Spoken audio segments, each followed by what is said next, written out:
Curtis, what is your favorite thing about being a teacher? Ooh, that's a great question. A couple things, but mainly I like the interaction. It's ridiculous, but I have a blast while I'm training. I enjoy sitting in front of a group of students, and I know this is, pretty trite, but I love seeing that look on their face when they actually get that concept, whatever that concept happens to be. Hands down, it's just the interaction. And I found in the construction industry, people are a little bit more loose and open, and we can have a good time, as silly as that sounds, in a training class, especially a software training class. And I pride myself on bringing out the funness of that group and that interaction between just the questions, but also just comments on how we use the software. But I absolutely love being in front of a class. I love training people.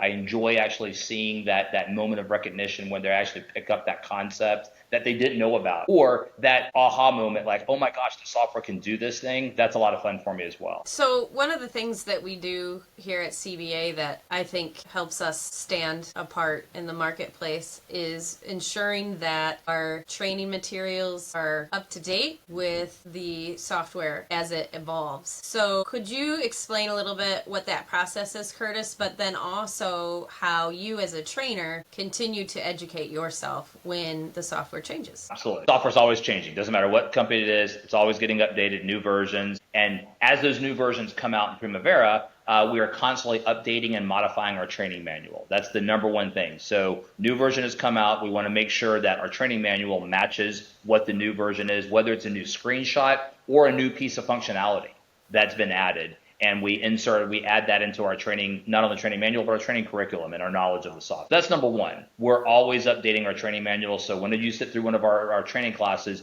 it's based upon the most recent software version. The training manual represents that, as well as the knowledge of the instructor does that. To your second question, how do I keep up? It's a constant process. Every time a new version comes out, Oracle's really good about saying, here's the new 5 things that just came out. Here's how they work. And my personal methodology is I will then go into the software and use each of those. How does this work? How does it actually happen? Try to break it, try to come up with something. And that's actually the first part of the process of getting it into the training manual. Because now that I understand how it works, what it doesn't do, what it does do, I can then use that to implement that change to our training manual. Can you recall the most fun that you've had on an assignment or in one of your classrooms? Generally speaking, and this is something that happens all the time, if I get a class with a really good personality, and by good personality I mean mainly they laugh at my jokes, but I will use humor in class, and every couple months I will get that group of students that we just synergize perfectly. And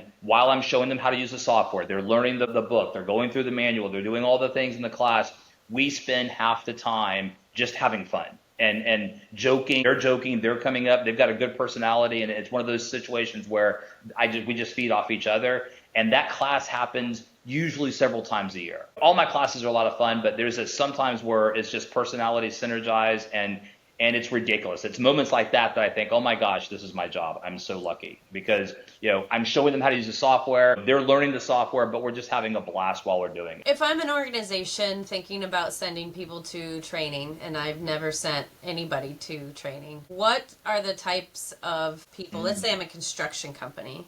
Okay.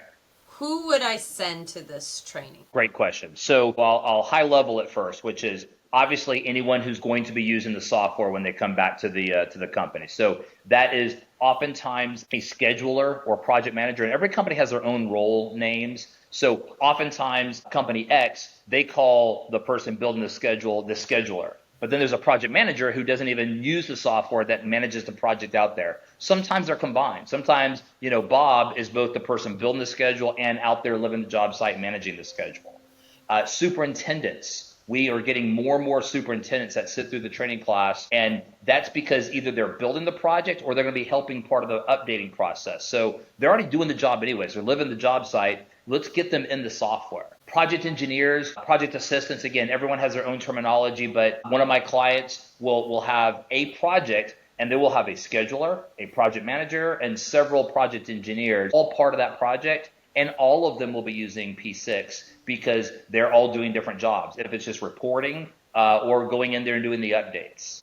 And then at the other end of the spectrum, occasionally we'll have management executives that will sit through the training class. Sometimes it's a customized training class we'll do for a private company, but they'll sit through for no other reason that they know or they want to know what the software can do. They're sick and tired of Bob saying, I can't do that, or the software won't do that. Now they know. Or at the very least, they may go in there and just run reports.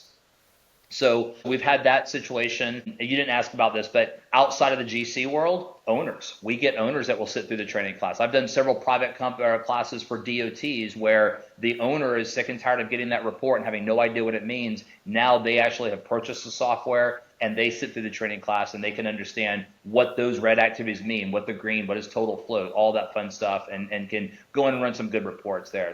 It's high level. It's anybody that's going to touch the software. And sometimes we have people that are not even going to touch the software, just need to be able to understand what that output looks like and what output's available. That's a good point. We do a lot of training for Department of Transportations or state departments. And if you're a contractor or an owner that does a lot of work for Department of Transportations, sitting through our classes is going to help you be able to provide the schedules you need to those agencies. If I'm an owner for a owner's agency company, or I'm an owner that builds a lot of capital improvement projects, right? Like maybe I'm not building brand new facilities every year, but I'm doing a lot of maintenance and I'm doing smaller capital improvement projects. Is P6 or OPC the software for me?